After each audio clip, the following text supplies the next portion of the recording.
नमस्कार साथियों, आप सभी का बहुत बहुत स्वागत है आपके परिवार टारगेट एग्जाम्स में। तो मेरे प्यारे साथियों, आज हम लोग क्लास 10th का मैथ पढ़ रहे हैं जो कि एक्सरसाइज 8 है। इसके पहले हम लोग क्वेश्चन 5 तक पढ़ लिए हैं। आज इस वीडियो में हम लोग क्वेश्चन 5 से आगे यानी 6 के आगे क्वेश्चन पढ़ेंगे। ठीक है, तो चलिए ज़्यादा टाइम को वेस्ट ना करते हुए क्वेश्चन की ओर चलते हैं हम लोग। छठवां क्वेश्चन बेटा कह रहा है, यदि एंगल ए और एंगल बी यानी कोण ए और कोण बी न्यून कोण है। क्या है? न्यून कोण है। जहां कॉस ए बराबर कॉस बी, क्या दिया हुआ है? कॉस ए और कॉस बी दोनों बराबर है, तो दिखाइए कि कोण ए बराबर कोण बी।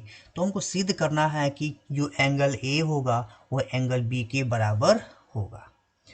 चलिए, यहाँ पे कह रहा है न्यून कोण, तो न्यून कोण का मतलब ये होता है कि वह कोण क्या होगा? 90 डिग्री से कम होगा। क्या होगा? यानी कि जो एंगल हम वहाँ पे लेंगे वो लेस देन क्या होगा? 90 डिग्री। यानी कि जो एंगल 90 से कम होगा वो हमारा क्या होगा? 90 डिग्री होगा। तो इसमें से हम एक तो 90 डिग्री ले लेंगे, बाकी के जो कोण होंगे वो दोनों क्या होंगे? 90 से कम होंगे। तो यहाँ पर भी हम क्या करेंगे? समकोण त्रिभुज को ड्रा करेंगे, यानी कि राइट एंगल ट्रायंगल को यहाँ क्या करेंगे? हम लोग ड्रा कर देंगे। तो राइट एंगल ट्रायंगल क्या कर दिए? ड्रा कर दिए। अगर हम नाम लेना चाहें तो क्या कहेंगे कि यह जो एंगल, चूंकि यहाँ पे देखें क्वेश्चन, यहाँ पे कॉस ए दिया हुआ है, कॉस बी दे दिया है, यानी कि जो न्यून कोण हमारे हैं ना, ए और बी हैं, तो यह तो न तो ए होगा न तो बी होगा, तो हम क्या कर लेंगे? यह सी ले लेंगे। तो क्या नाम देंगे? यहाँ पे ए ले लिए और ए बी ले लिए और ए सी ले लिए। तो न्यून कोण चूंकि ए और बी कह रहा था, इसलिए हम क्या किए? दोनों कोने पे ए और बी ले लिए। बाकी यहाँ पे क्या कर लिए हम लोग? 90 डिग्री बना दिए। अब तो क्या करेंगे? यहाँ पे थोड़ा लाइन टेढ़ा हो गया है, तो इसको हम सीधा भी कर सकते हैं। इसको इरेज करके लाइन को सीधा कर ले। इसको हम ला करके यहाँ मिला दें, मिल गया।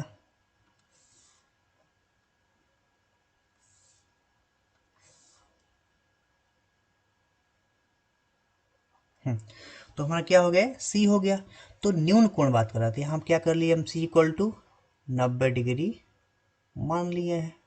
चूंकि क्वेश्चन में कह रहा है कि कॉस ए और कॉस बी दोनों क्या है? बराबर है। तुम पहले क्या करेंगे? कॉस ए का फार्मूला बनाएंगे, फिर कॉस बी का फार्मूला बनाएंगे, दोनों को बराबर कर देंगे। हम जानते हैं कि कॉस ए बराबर, चूंकि चूंकि नहीं, पहले इसको लिखते हैं हम क्वेश्चन को। कॉस ए बराबर कॉस बी। हम कॉस ए, जब यह एंगल लिया हुआ है कॉस ए, तो क्या करेंगे? आधार बटे कर्ण होता है कॉस बराबर। तो कॉस बराबर आधार बटे कर्ण होता है, तो जो हमारा ए सी है ये हमारा क्या हो गया? आधार हो गया। और जो ए बी है वो हमारा कर्ण हो गया। तो यहाँ बना लेते हैं आधार बटा कर्ण, या लिखते हैं कॉस ए बराबर आधार बटा कर्ण हो गया। यहाँ भी क्या होगा? आधार बटे कर्ण ही होगा। तो हम इसको ऐसे ही लिख सकते हैं हम लोग, जो ए सी हमारा क्या आधार है, कर्ण हमारा क्या है? ए बी है, तो ए सी बटा ए बी हो गया। वैसे ही इसको भी बना सकते हैं हम लोग। जब इस कोण को लेकर चलेंगे तो यह हम एंगल लेंगे, तो ये जो बी सी है यह आधार बन जाएगा। तो आधार इसमें क्या होगा? बी सी बटा ए बी, यानी कि आधार बटे कर्ण होता है। तो बी सी हम क्या लिख दिए? बी सी बटा ए बी। बी सी बटा क्या हो गया? बी सी बटा ए बी। यहाँ भी क्या कर लिए हम लोग? आधार बटा कर्ण बना लिए। यहाँ भी क्या कर लिए? आधार बटा कर्ण बना लिए। अब यहाँ पे क्या करेंगे हम? चूंकि यहाँ पे दिख रहा है कि ए बी यहाँ पर भी है और ए बी यहाँ पर भी है। जब दोनों साइड में हमको ए बी मिल गया, तो हम क्यों ना ए बी को कैंसिल आउट कर लें। ए बी से भी क्या हो गया? कट गया। तो नीचे क्या बचा हमारा? ए सी बराबर बी सी। क्या हो गया? ए बी बराबर बी सी। यानी कि जो हमारा ए बी है, सॉरी ए सी बराबर बी सी। जो हमारा ए सी है यानी यहाँ से लेकर के यहाँ तक ये किसके बराबर है, बी सी के बराबर यानी इसके बराबर है। चूँकि हम जानते हैं कि यह जो 90 के ठीक सामने वाली भुजा को कौन कहते हैं, बाकी इसमें से एक आधार होगा और एक लंब होगा। तो अगर हमारा एंगल क्या है, दोनों न्यून कोण है तो 90 से कम होगा। जब दोनों कोण बराबर होंगे तो उनके ठीक सामने वाली भुजाएं बराबर होगी। तो यहाँ पे भुजा को बराबर कर रखा है यानी कि जो ए बी है वो किसके बराबर है, सॉरी जो बी सी है वो बराबर है ए सी के।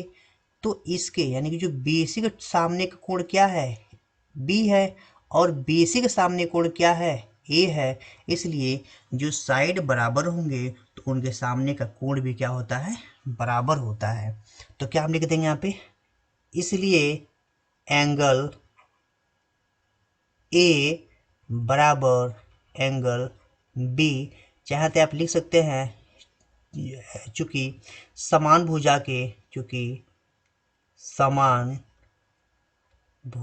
के सामने का कोण समान होता है। यहाँ लिख सकते हैं हम लोग सामने भुजा का कोण क्या होगा, समान होता है। इसलिए एंगल ए बराबर एंगल बी। क्या कह सकते हैं, इसको हम सिद्ध कर दिए यानी कि हैंस प्रूव्ड। ऐसे ही बेटा हम लोग इसके बाद क्वेश्चन नंबर 7 देखेंगे। क्वेश्चन नंबर 7 क्या कह रहा है,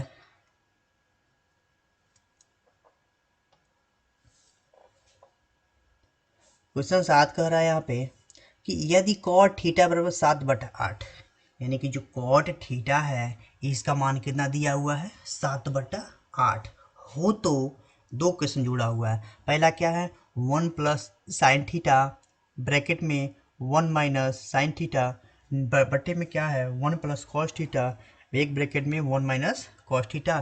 बाकी दूसरा क्वेश्चन है कॉट स्क्वायर थीटा, यानी दोनों का अलग अलग मान हमको पता करना है।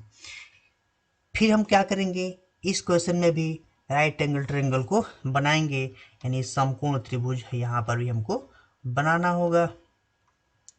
समकोण त्रिभुज यहाँ क्या कर ले हम लोग बना लेते हैं।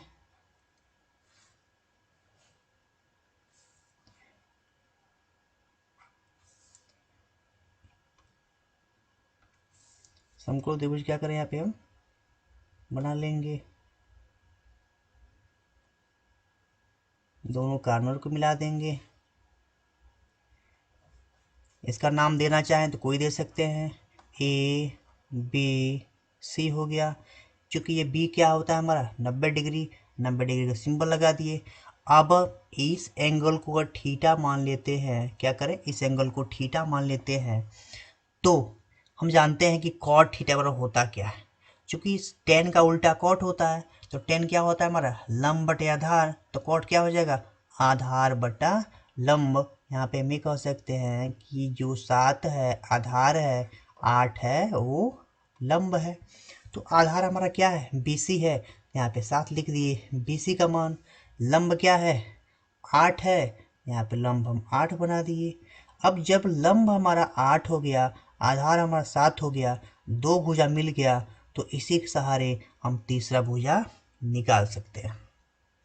क्या कर सकते हैं, तीसरा भुजा निकाल सकते हैं। किस माध्यम से निकालेंगे, पाइथागोरस थ्योरम से। किससे, पाइथागोरस थ्योरम से। वो पाइथागोरस थ्योरम होता क्या है, कर्ण का स्क्वायर यानी कि AC का स्क्वायर बराबर AB का स्क्वायर प्लस का BC का स्क्वायर।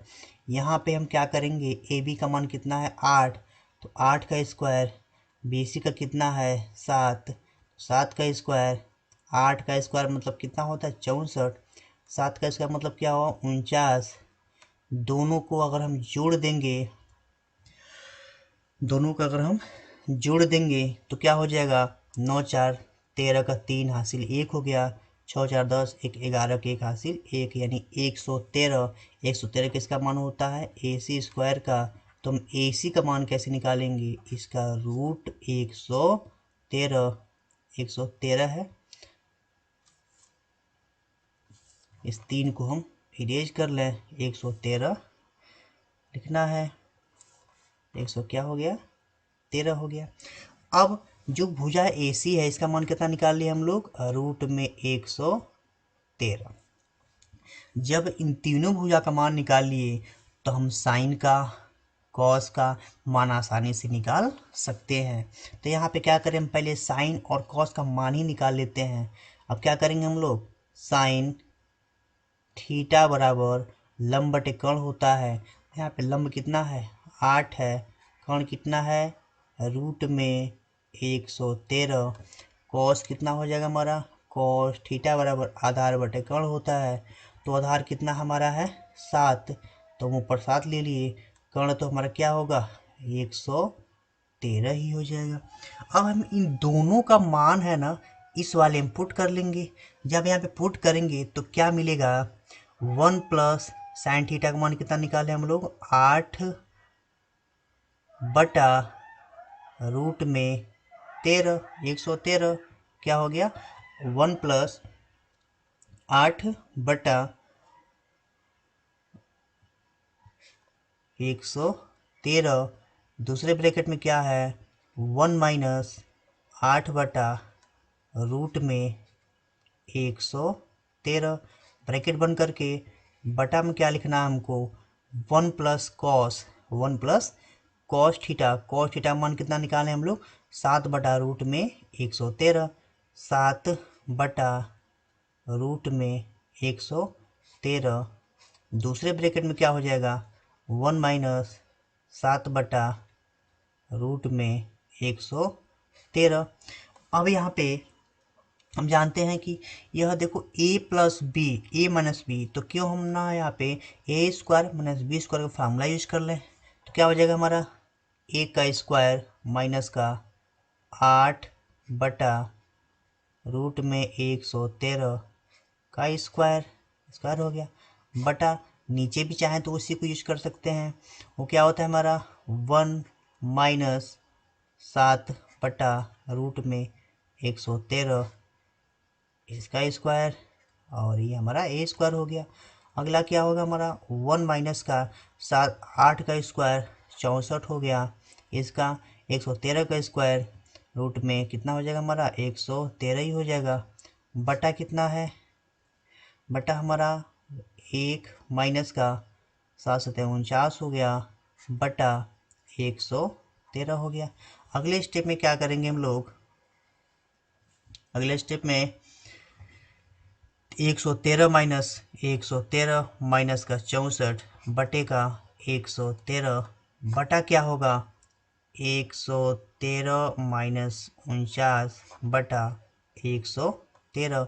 113 से तो कैंसिल कर लेंगे तो क्या हो जाएगा हमारा, 113 में से 64 घटाएंगे तो क्या हो जाएगा, 13 में से 4 जाए, यहाँ पे 9 हो गया, यहाँ कितना हो गया, 10, 6 जाए 4, 49 बच गया। नीचे कितना होगा, ये वाला घटा लेंगे, 113 में से 49 जाएगा तो हमारा कितना हो जाएगा, 64। 13 में से 9 जाए 8, 4 हो गया, 10, 4 जाए 6, 64 हो गया। तो यहाँ पे हम ये कह सकते हैं कि जो इसका मान निकला हुआ है 49/64, तो 49/64 हमारा क्या होगा, इस पहले क्वेश्चन का आंसर हो जाएगा। इसी में एक और क्वेश्चन जोड़ा हुआ है, उसको हम लोग देख लेते हैं। इसमें क्या कह रहा है, कॉट स्क्वायर थीटा, क्या दिया है, कॉट स्क्वायर थीटा। तो चूंकि हम जानते हैं कि 10 का उल्टा कॉट होता है, तो 10 कितना होता है हमारा, लंब बटे आधार, लंब बटा आधार। जब 10 होता है लंब बटे आधार तो ये कितना हो जाएगा, आधार बटा लंब।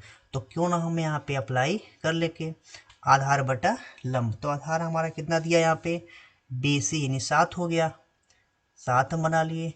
लंब कितना दिया हुआ है, 8 दिया है, क्योंकि टोटल का स्क्वायर है हम टोटल का स्क्वायर बना लेंगे।